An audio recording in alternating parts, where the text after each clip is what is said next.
On the platform, we speak to Dr. Nkosazana Dlamini Zuma, who is the chairperson for the Africa Union Commission. He's going to talk to us about the events happening around the African continent, but also the Sustainable Development Goals and how Africa can do more to ensure that these goals are achieved. Plus, what Africa's expectations are at the Financing for Development Conference.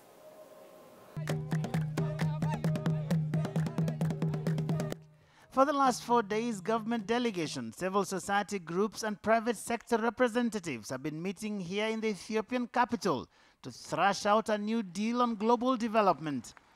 At stake are a set of 17 targets known as Sustainable Development Goals, ranging from poverty reduction to universal access to sustainable energy, all scheduled to be met by the year 2030. And after several rounds of rigorous talks, the Ethiopian Prime Minister had an announcement to make. This has been a milestone week. I am honored to speak on this historical occasion where worldly leaders, in fact, rose up to the challenge of changing the fate of humanity to the better.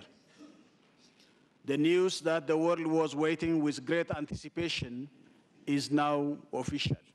Under the New Deal, rich nations committed to setting aside some 0.7% of their gross domestic product to finance development aid in poorer countries.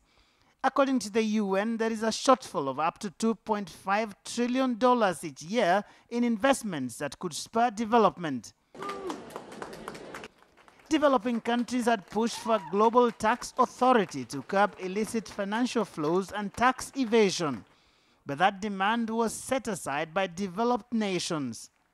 The means through which developing countries could have raised their own development financing have not been availed because the rich countries have refused to accept an intergovernmental body under the United Nations that would ensure global tax reform and tax cooperation. So in many ways, this conference is a disappointment for the developing countries and for poor people worldwide. In the end, we have, as always in these kinds of global negotiations, a compromise that all of us are somewhat satisfied but somewhat dissatisfied as well. But it is a process, and so we have to keep moving forward.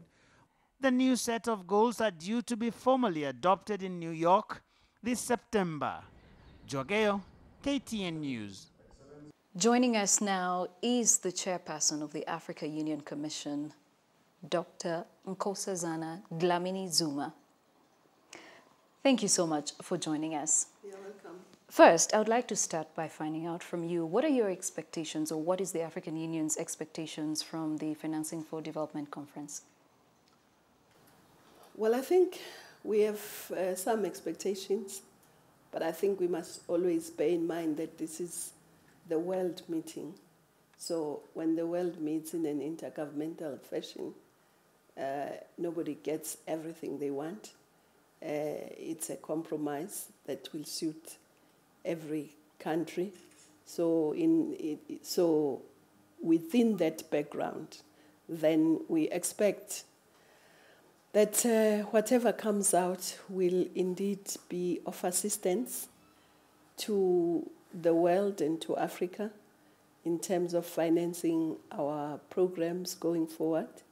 We have defined as Africa where we want to go, what priorities we are putting in place, and we hope that this conference will assist us in also just mobilizing resources, and of course resources. We are not expecting the world to come and fund everything we do.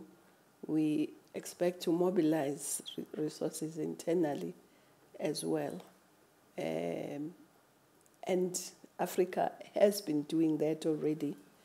And so we hope that this will give momentum to that and make sure that we are able to raise the taxes that we need to raise, use the funds prudently, have institutions that are able to ensure that the funds that we've got are used properly, that contracts that we sign with international corporations or are done in a way that does not continue to allow illicit flows of funds from the continent.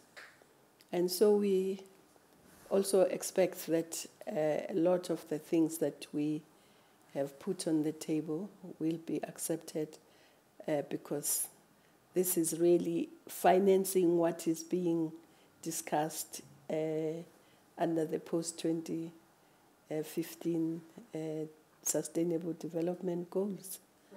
Well, what are the priorities for Africa as we transition into the SDGs? Well, priorities for Africa are, one, our people must always be the priority. Their health, their education and their skills, science and technology, because that's the future of the economies, agriculture, agro-processing, industrialization, adding value to our natural and mineral resources, development of infrastructure, so that indeed we can trade and goods can move and people can move freely across. So these are some of the priorities. Energy, because everything depends on energy. And so we also want to increase the clean and renewable energy so that we, at the same time, whilst we industrialize, we also preserve our environment.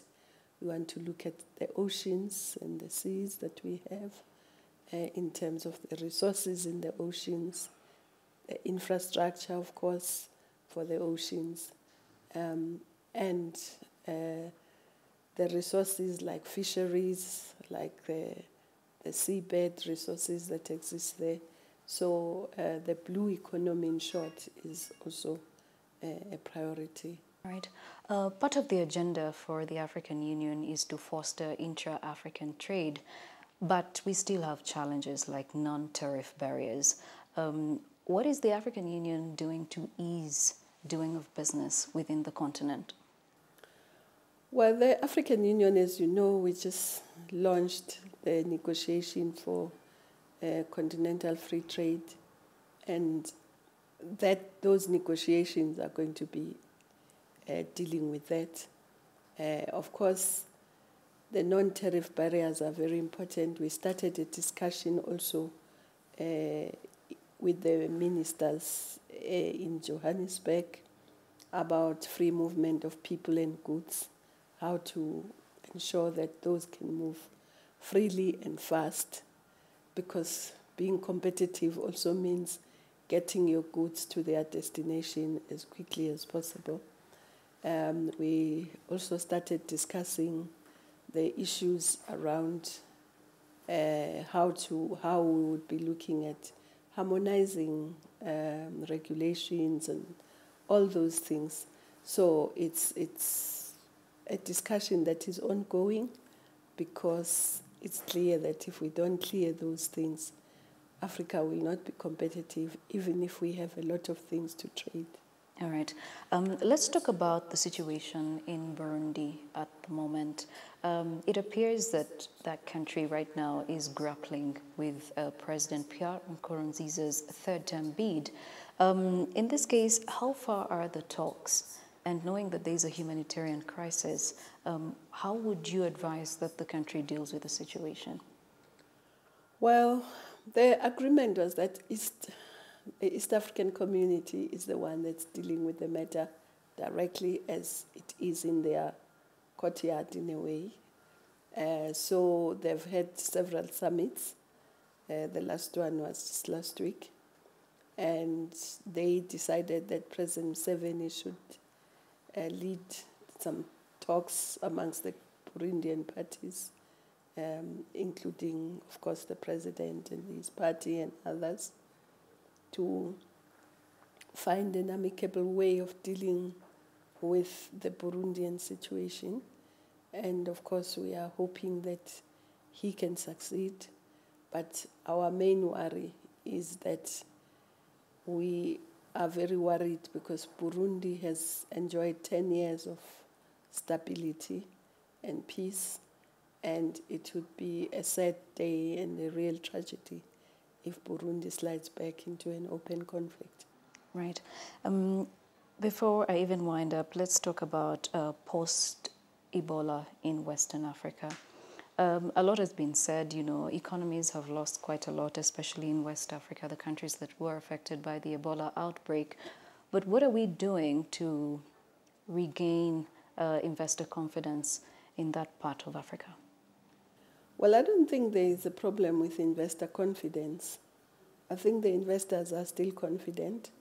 It was just a matter of dealing with the crisis where thousands of people were being infected and some dying, and also trying to contain the epidemic. And I think now is the time, though we have not completely eradicated every case, but I think it's the time now to focus on the rehabilitation, on getting business back on board. It's not that we are now going to go to investors who are walking away. It's just that business must now get back to normal. And we have also, we're running a campaign for debt relief for those countries. The IMF has accepted that, and we have to continue talking to the rest of the investors, well, to the financiers, like the World Bank, to see if they can also do the same, and others, because it would be a pity if these countries, as they recover, they are faced with a huge debt. Instead of going forward, they have to be now paying the debt. So we hope that every country and every news agency can join this campaign so that these countries can have debt relief. As a woman, as a mother, do you ever have time to deal with other issues, you know, outside of your very busy schedule? My children, yes, I do have time for my children. Not enough, but I do have time for them. Interesting. Well, thank you so much for speaking to us. It was such an honor having you talk to us about Burundi, as well as post-Ebola in West Africa, and of course the Sustainable Development Goals. It's such an honor. And that was Dr. Nkosazana Dlamini Zuma, who is the chairperson of the Africa Union Commission here on the African continent. Do stay with us.